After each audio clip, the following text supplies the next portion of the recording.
drove Lady Hamilton wild, but he only had one eye, one arm and leg. Because he was chopped in half as a child. Oh, there you go. His father was a karate expert, or so the people said. And one day, just forgetting himself, he saw patting his son on his head. Now, Horatio wasn't too pleased about this, because things had turned out bad. The little poor lad was left-handed. and that wasn't the hand that he had. But Horatio, proud of his manhood, looked down to count his proverbials. He found he was equal to Hitler, and one better off than Goebbels. They used to call him Half Nelson in the pubs of Gosport and Dover. And when everyone stood for God Save the King, More often than not, he fell over. And he needed help to applaud.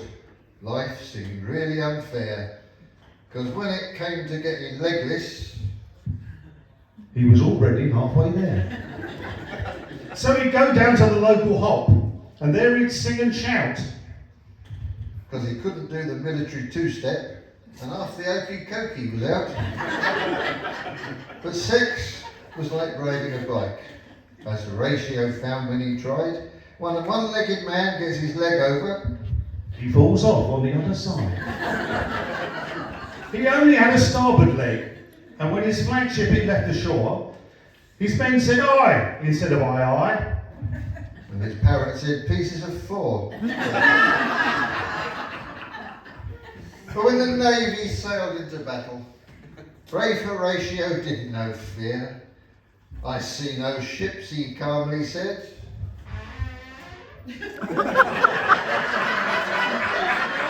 With his telescope stuck in his ear. Let's advance to the rear, said his admirals. We must retreat or we're dead. But bravely, Nelson ignored them. He didn't hear a word that they said. His first 3 words were England expects, as the cannonballs started to lob, and looking down at his Bernard's brown trousers, He hoped they were doing their job. High up in a foreign flagship, he was spotted by a clever sniper who knew that it was Nelson because his glasses had one windscreen wiper. Oh, it's me. This is called rehearsal. Brave Nelson, he knew battle tactics. He had the whole situation in check. But as he dodged to hide by the mast, he tripped over a plaque on the deck. so did everybody else. The bullet went straight to his heart, and Nelson fell down with a shout. "Kiss me, Hardy," he whispered out loudly. There was nobody nicer about. Now Hardy wasn't shocked. He'd spent many years aboard ships, protected himself from rear admirals by wearing bisexual clips. "Kiss me, Hardy," said Nelson again, and Hardy bent over his leader, and though they all thought he was kissing the admiral, he was saying, "Sod off, you bent bleeder." This is PC. His funeral was crowded with women. Thousands were crying and solemn. Was it his looks?